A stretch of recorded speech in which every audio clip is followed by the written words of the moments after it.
দর্শক শুভেচ্ছা নেবেন আমার টেলিভিশনের পক্ষ থেকে।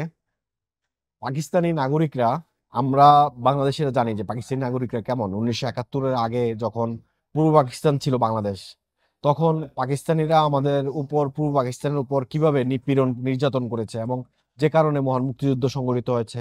1971 সালে মহান মুক্তিযুদ্ধে লক্ষ লক্ষ মানুষের শহীদের বিনিময়ে, রক্তের বিনিময়ে, ত্যাগের বিনিময়ে আমরা পেয়েছি স্বাধীন সার্বভৌম রাষ্ট্র বাংলাদেশ নামক এই রাষ্ট্রটি, যার ফলে আমরা এই পাকিস্তান থেকে আলাদা হয়ে আমরা এখন নিজের যে স্বাধীন সার্বভৌম রাষ্ট্র সেই স্বাদ আমরা ভোগ করছি। পাকিস্তানি নাগরিকদের নিয়ে কথা বলছি, পাকিস্তান নিয়ে কথা বলছি কেন?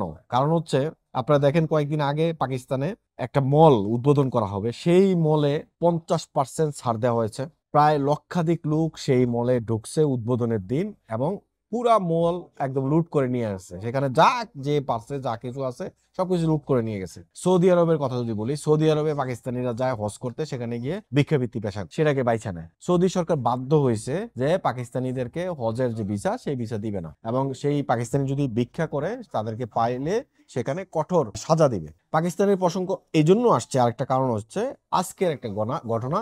চীনের একটা প্রতিষ্ঠান, চীনা এই প্রতিষ্ঠানটি কল সেন্টার, যেটি পাকিস্তানের ইসলামাবাদে পরিচালনা করতো তারা, সেখানে বেসরকারি তদন্ত সংস্থা সেখানে অভিযান চালিয়েছে। সেই অভিযানের সময় সাধারণ মানুষ সেই কল সেন্টারে ঢুকে গেছে। সাধারণ মানুষ সেখানে ঢুকে যার যা কিছু পারছে সবকিছু নিয়ে এসেছে, অর্থাৎ ল্যাপটপ, কম্পিউটারের সিপিইউ, মনিটর, কিবোর্ড, থালা বাসন, ঝাড়ু, যে যেটা পারছে পুরা কল সেন্টারকে লুট করে ফেলছে।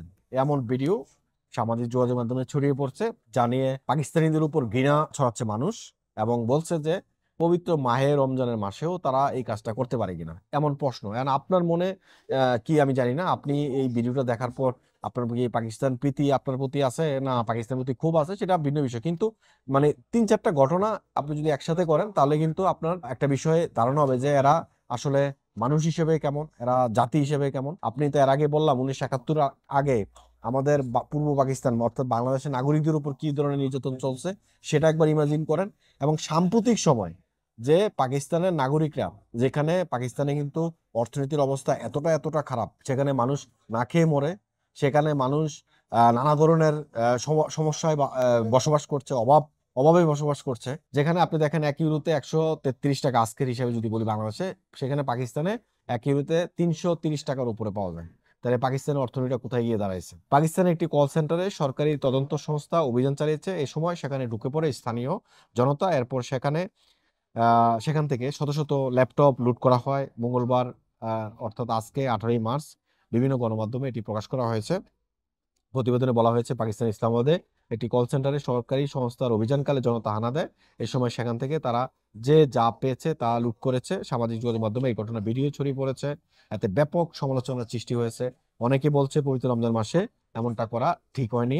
এনডিটিভি জানিয়েছে সম্প্রতি ইসলামাবাদে অবস্থিত চীনা নাগরিকদের পরিচালিত একটি কল সেন্টারে অভিযান চালায় ফেডারেল ইনভেস্টিগেশন এজেন্সি FIA। তাদের বিরুদ্ধে অবৈধভাবে ভুয়া কল সেন্টার পরিচালনার অভিযোগ রয়েছে। সংস্থার অভিযানে সময় জনতা সেখানে ঢুকে পড়ে এবং তারা সবকিছু লুট করে নিয়ে যায়, যে যা পায় তাই সেখান থেকে লুট করে নিয়ে যায়। সামাজিক যোগাযোগ মাধ্যমে ছড়িয়ে পড়া ভিডিওতে দেখা গেছে সেন্টারটি থেকে জনতা যে যা পারছে লুট করে নিয়ে গেছে। তারা ল্যাপটপ, মনিটর, ডেস্কটপ, কিবোর্ড, যে যা পারছে লুট করে নিয়ে গেছে। অনেকে ফার্নিচার থেকে শুরু করে থালা বাসন পর্যন্ত লুট করে নিয়ে গেছে। এক্সে লুটের ভিডিও শেয়ার করে একজন লেখেন, ইসলামাবাদের চীনাদের পরিচালিত একটি কল সেন্টারে লুট করছে পাকিস্তানিরা। পবিত্র রমজান মাসে আসবাবপত্র ও কাটলারি সহ শত শত ল্যাপটপ ও ইলেকট্রনিক যন্ত্রাংশ চুরি করে নিয়ে গেছে। এটা এক্সে পোস্ট করেছেন একজন এবং তিনি সেই কথাটা লিখেছেন যে সামাজিক যোগাযোগ মাধ্যমে এক্সে তিনি একটি ভিডিও পোস্ট করে সেখানে লিখেছেন পাকিস্তানিরা একটি চীনাদের কল সেন্টারে ঢুকে সেখান থেকে যে যা পারছে সবকিছু লুট করে নিয়ে গেছে। আসবাবপত্র, থালা বাসন থেকে শুরু করে ঝাড়ু, তারপর computer, laptop, mouse, keyboard, CPU, যে যা পারছে